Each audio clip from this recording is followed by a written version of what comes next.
We view free will as a simple, everyday certainty. It is the quiet background of our lives, allowing us to navigate without a second thought. However, the source texts present a different reality.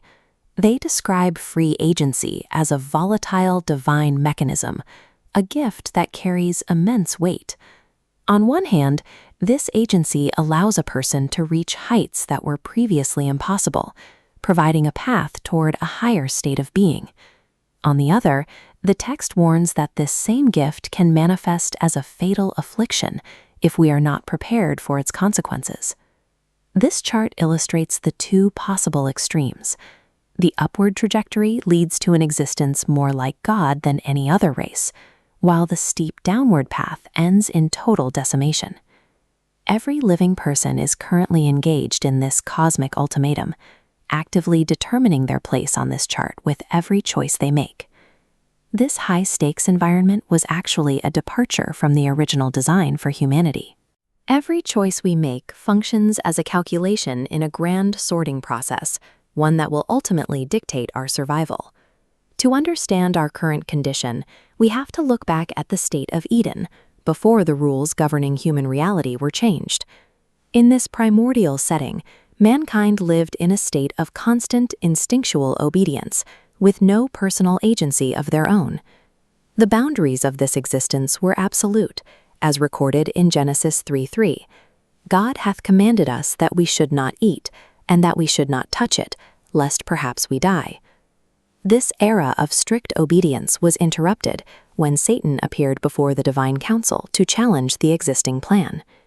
He argued that the children of earth should have the right to choose their own path, independent of divine command. He maintained this position even with the absolute knowledge that such freedom could lead directly to humanity's ultimate destruction. The shift occurred when the fruit was taken, as Genesis 3:6 describes. The woman saw it was fair to the eyes, she ate, and the eyes of them both were opened. The text presents this act as the moment human agency began, marking the transition from instinctual obedience to conscious responsibility. Rather than ending the plan for mankind, the divine strategy adapted to incorporate this new variable of choice. The act of disobedience was utilized as a tool to better prepare humanity for a much larger destiny. From this perspective, the fall was the starting point for our development, the catalyst required for us to eventually prove our true worth. Today, we are living in the active testing phase of this design. Every individual choice is a data point in our ongoing evaluation. The source text applies a specific, weightier title to modern humanity. It refers to us as fellow demigods. This title suggests we possess a divine-level power to dictate our own final destination through the use of our agency. This timeline from the fall to the new kingdom shows our testing period approaching its limit. Passing promises eternal abundance, detailed in Revelation 22:2. A river and a tree bearing 12 fruits, and the leaves of the tree were for the healing of the nations. To reach this destination, the text specifies that we must consciously align ourselves with the goodness that remains in the world. This alignment involves taking a straight path to the gates, a journey undertaken in the name of God and His Son, Rael.